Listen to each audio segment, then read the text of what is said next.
Hi, One Goal community. It's Elaine Boyd, Pelotonia's Event and Volunteer Operations Coordinator. Since 2008, Pelotonia has raised over $236 million for innovative cancer research. And thanks to our partners, 100% of those funds have gone directly to research at the James at Ohio State. Together, we will see an end to cancer. To get involved in our One Goal, visit pelotonia.org. That's pelotonia.org, or click on the link in the episode notes. This podcast is powered by Pelotonia. To learn more about our Goal 10 cancer, visit pelotonia.org or see the link in the show notes. We, didn't have any problem in adapting the name as the Major Taylor Club to honor him. Here was an individual that overcame all the obstacles of being African American in a sport that he wasn't welcome in. And it just says that if you love something and have a passion for it, you can succeed at it. Welcome to One Goal, a storytelling podcast from Pelotonia. We're a passionate community dedicated to funding innovative cancer research. I'm your host and president of Pelotonia, Joe Apgar. Your journey with us to the finish line begins now. Pelotonia is powered by an unstoppable community, and it's through research we will see an end to cancer. We want to thank our major funding partners for making all of this possible. The American Electric Power Foundation, Huntington, the L Brands Foundation, and Peggy and Richard Santulli. When you're done experiencing this episode, we'd be honored if you could leave a review or share it with family and friends. This really helps extend the impact of this series and helps further our one goal. And now, on to the episode.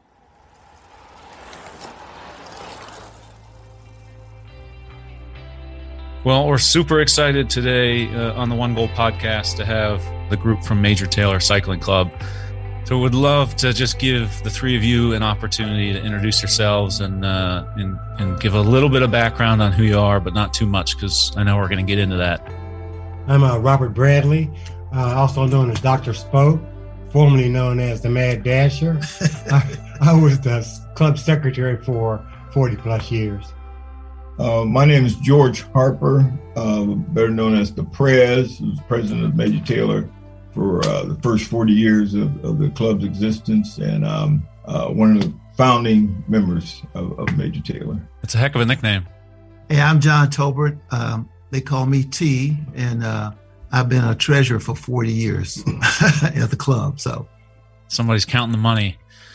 I like it. Well, I think one of the fun things about Major Taylor Cycling Club, and especially around Columbus, most people that have ridden in Pelotonia have probably seen you guys out on the roads, and whether they knew it or not at the time. But let's go all the way back to the beginning. You guys really started your cycling sort of as a hobby and this lifelong hobby, really. But what ultimately transformed into starting the club? Would love to hear that just origin story. Well, I guess we can go back to our Portsmouth run. A good friend of ours, John Fuller, he had came to us and had mentioned that there was a ride that they do from Columbus to Portsmouth. At that time, he had gone downtown a few times and seen all these folks gathering and wanted to do it, but just didn't feel that he had anybody to do it with. And that ensuing year, I think we didn't see any folks of color. I think there was probably 6,000 people on that ride. You can count them on one hand. So he kind of recruited myself and two or three other guys. So our first year, our endeavor went down in 1978. I think we had about 60 miles training. We had 40, 50-pound bikes and that kind of a deal. So we was pretty raw. Among the tough rides of Portsmouth, that was probably among the rougher ones, even though it didn't get the snow and ice and that kind of stuff. It did have the headwinds. It was hellacious. We made it down there, but on the way back, we happened to run into Robert Bradley. I think the story goes, I don't know whether Robert ran up on John Fuller or Fuller ran up on Robert, but they both claimed that it was that they were responsible for getting the other one back to town. That he let Robert Graff behind him, and Robert claimed that he pulled John Fuller all the way in and all that kind of stuff. But it was just kind of the camaraderie of cyclists. So as the story goes, a week later, everybody was kind of bragging about what they had done. And so the challenge was, who carried who on the Portsmouth ride. So he said, all right, well, let's do Mount Vernon, another 100-mile ride. I guess he was playing the tortoise and the hare. Robert Bradley, like he said, he was nicknamed the Mad Dasher, and John Fuller was the steady peddler, So they argued about it. They said, okay, all right, well, let's see. We'll see whose technique is the best. So we lit out for Mount Vernon, Ohio. As a result, I think we ended up pulling in a few other folks that didn't really know what was going on, but they had a bicycle and they saw us riding, and they said, hey, we'd like to ride with you guys. So we ended up with about half a dozen folks. Yes, about a dozen, 6 of us. Coming out of Mount Vernon, Robert Bradley, the Mad Dasher, takes off. And we didn't think we'd ever see him again in life. And we kind of had rode him off. And for clarity's sake, Robert's not like a short 120-pound cycist. Like Robert's like me, like Clydesdale through and through. And well, and at the time, Robert was very intimidating because he had big thigh muscles and had veins shooting through him. I mean, we're talking 40 years ago. So he disappears down the road, and we rolled back up on him at an intersection. He's standing there with his arms crossed, and we couldn't figure out really what the deal was, but it turned out that he did not know the way back home. so he had to stay with us in order to find his way back home. So out of that experience, I mean, we had such a good time. It was real challenging. Everybody really moved themselves to the next level of, enjoying cycling, and the camaraderie that, that we kind of had built, with these fellas. It just kind of stayed with us. That same year over in Dayton, Ohio, that's where we used to have to go to get high-end equipment for our bikes and stuff. And the bike shop over in Dayton, Ohio, they have to have a publication, on a shelf there, and I had to pick it up and look at it. And it had a picture of Major Taylor on the cover of it. And it was his 100th birthday. And, I kind of shook my head. I said, wow, who is this guy? I'm, a Black history buff, more or less. Had never heard of Major Taylor. The article kind of ran down his life and all the world records that he had held. And it just kind of blew me away that the fact that this man was as great as he was, and we had never heard of him. Yeah, he never made it into the history. Never made it into the history. No. So I brought that back and shared it with the fellas, and it was just a no-brainer. I mean, say, hey, this is the man. I mean, his story was so inspirational. We didn't have any problem in adapting the name as the Major Taylor Club to honor him and to be able to get his name out there and get him recognized for the many feats that he had done. When you think about the history of Major Taylor, like for someone that's never heard of Major Taylor, like what would you say about him? He held all these world records, but like, what was it about him that just like radiated to you that like this was the guy? What makes him stand out is the problems he had in this country to get recognized. He attended events and got beat up, and they cheated him and so forth until his manager took him to Europe, and that's when he made his mark. So when we talked about Major Taylor, we talk in the sequence of first world champion, just happened to be in cycling, happened to be African American, and then his story follows that. And then people are amazed at the fact that, like George said, who is this? I mean, who's Major Taylor? John, we'll go you first on this question. When you think about Major Taylor and the legacy of Major Taylor, what's it mean to you? Well, it means that, here was an individual that overcame all the obstacles of being an African American in a sport that he wasn't welcome in. And it just says that, if you love something and have a passion for it and you continue to do it, you can succeed at it. And he proved a lot, particularly for his era. as a black man in a sport that he was the only one in. That's what it means to me. What about you, George? Just his image of being a clean living African American that understood what was going on at the time and was able to overcome those obstacles that was really, holding back. And at the same time, he had enough insight to want to pass his knowledge, his experience on to future generations. Robert, what about you? Simply put, I think just the fact that the major's in the consciousness and he's received the recognition of cyclists across the country, around the world. Simply, again, the major lives. Do you think in your heyday, Robert with the big quads and the veins and all that stuff, how long are you hanging with Major Taylor on a straightaway? Robert's not, the doctor's not hanging. He's not hanging with the major. So you guys formed the club, and George, you were the first president.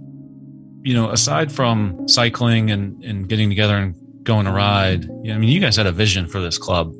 You guys wanted to make an impact. So can you share just how, when you were sitting in somebody's house or someone's backyard at one point and sort of thinking about what Major Taylor Cycling Club could be, what was that dream for you guys? Well, one of the other main things in the formation of the club was the safety aspect, riding in numbers, just like the experiences that Major Taylor had out there on the road, where folks who didn't want him to be out there, he had people threatening his life because, they didn't want him to be doing what he was doing, because back in the turn of the century, African Americans weren't supposed to be doing something that was considered a leisurely activity and winning and in competition, Yeah. So part of our thing and having a group and riding as a group was for the safety aspect of it, because when you're out there by yourself, folks, do yell things at you and may throw something at you. But when you're with a group of 3-4, folks, they're less likely to want to mess with you in a group. Minimize harassment. And see, I think, well, at least for me, the other thing is the camaraderie. And see, I'm not from Columbus, but when I hooked up with these guys for cycling, I said, they must be crazy to ride a bicycle that far. Next thing I know, I'm on a bicycle riding. Friendship has been over 40 years. So that says a lot.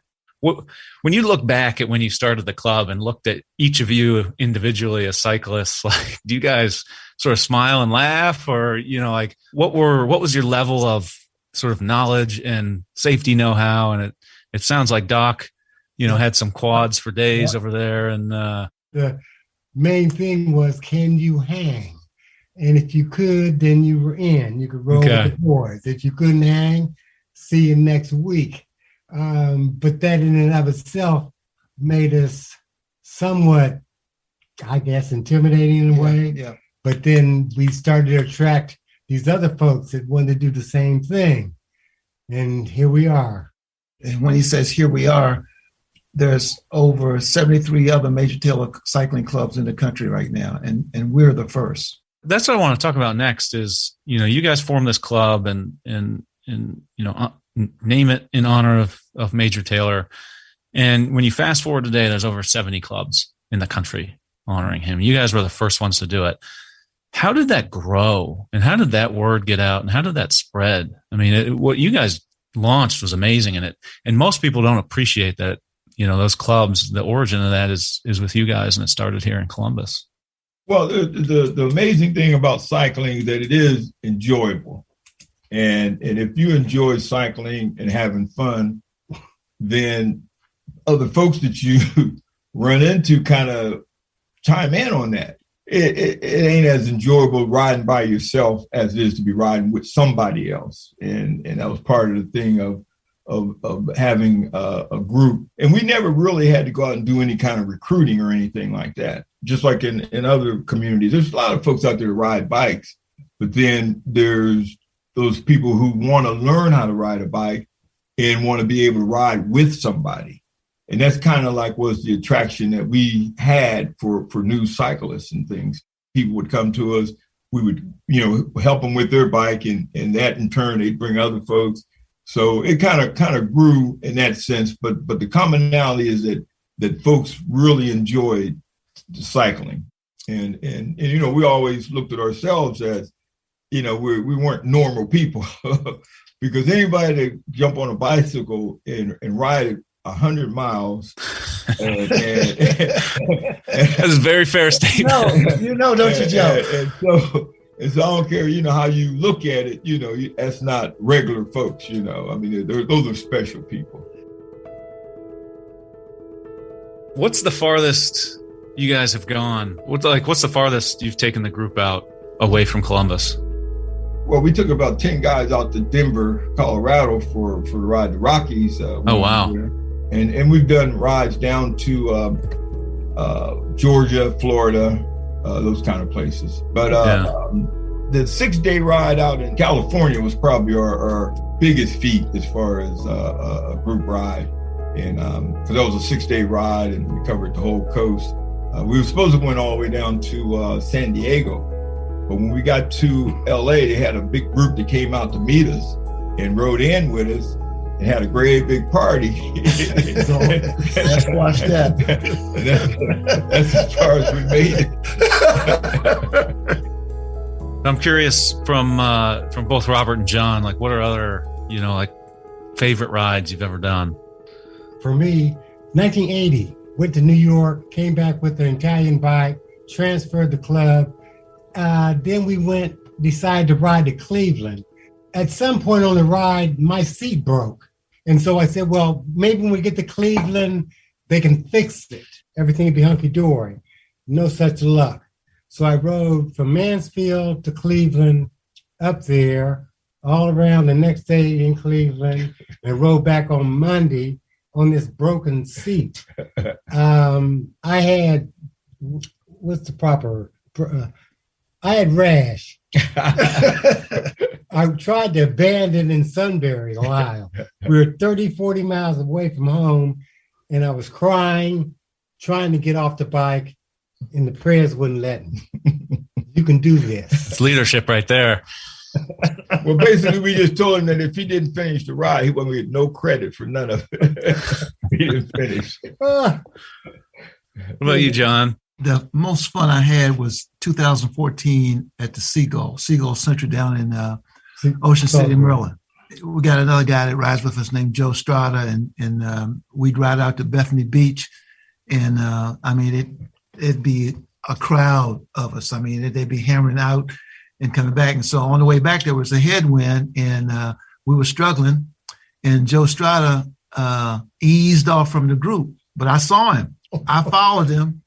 And it was the best thing I ever done because he took me through a shortcut back to the condo. Because that went with and so that was fun because we got back and everybody else came back with their tongues hanging out, and we had showered and everything, was watching TV, and I said, "I'm with you, Joe." But the ride I think I learned the most on in terms of camaraderie and the meaning of the club was when we did Mount Rome down in North Carolina.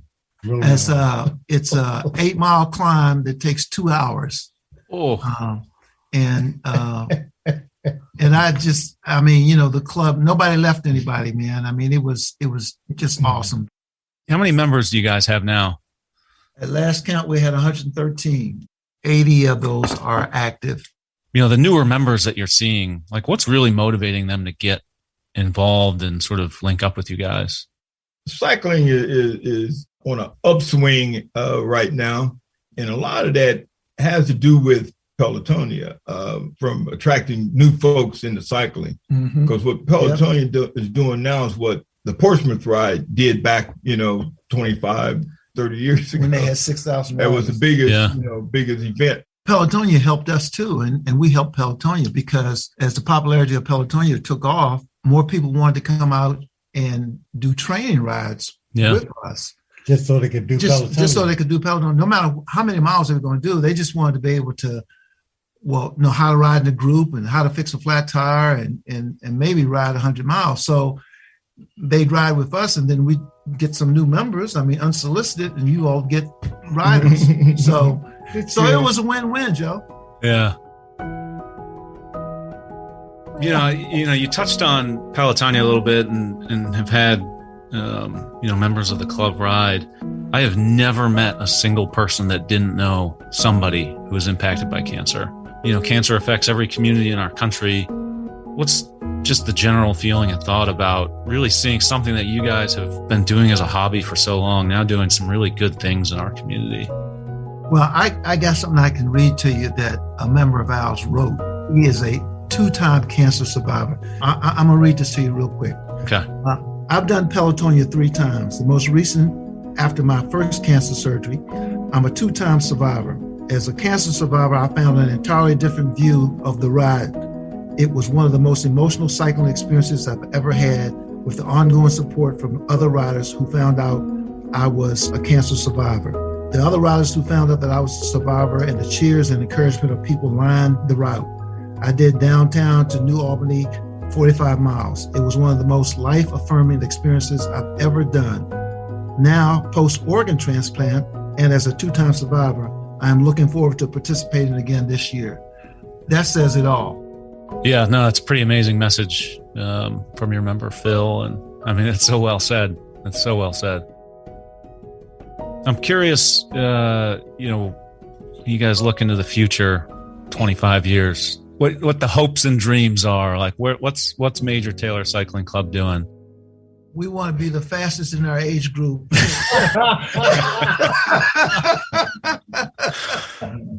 One of the things that we've done consistently is work with youth. Robert and George started a Major Taylor Youth Ambassadors program some years ago, where we went into the high schools and inquired about those who wanted to learn about cycling. And we learned a lesson. Don't select students that are 11th and 12th graders, because once they get their license, the bike ain't cool no more, okay? But then now we're involved with the Linden area Urban Scouts, okay. Urban Youth Group. And so they are interested in learning more about cycling. We're going to be doing a presentation at Reynoldsburg Middle School, I think, about Major Taylor and cycling. So we're trying to do a little bit more in the community and being involved, as well as having donated bikes to faith ministries. So future-wise, we want to continue the club to grow and do some things that will help us identify those youth who are interested in cycling. And one of the things that we thought about possibly was if we could get enough youth 15 and up to ride with us in Pelotonia one year, so that they could get the experience. Because I think the way you get hooked in cycling is with a group. Yep, 100% agree.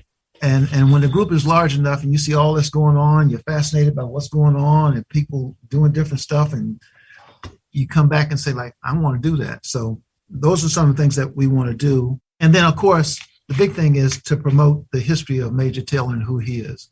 Well, let's tell people how, if they're interested in getting involved or connecting with you guys, becoming a member, what that looks like. Yeah, we have a website. It's just really Major Taylor Columbus.org, and they can go there, and the new website will allow them to register if they want. It'll post our Wednesday night rides when the schedule comes out. That's pretty much it. Yeah, and anything about Major Taylor, you just Google Major Taylor, and it'll take you to a slew of different websites that tells you his whole story and all that.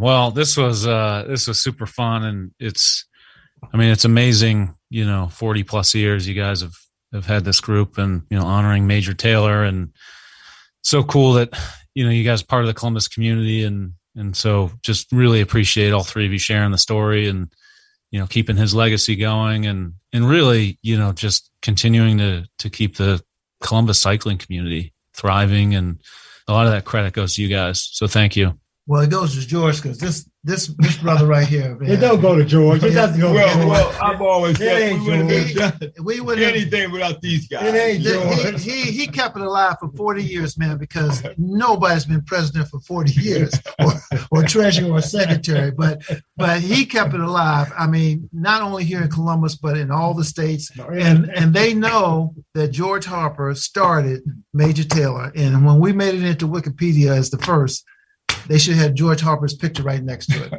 I think we can do that on Wikipedia. Potentially, I think that's how Wikipedia works. So we can make that happen. Well, you got to have these guys there with me, because without their support and pushing me on every year, it wouldn't have been able to happen.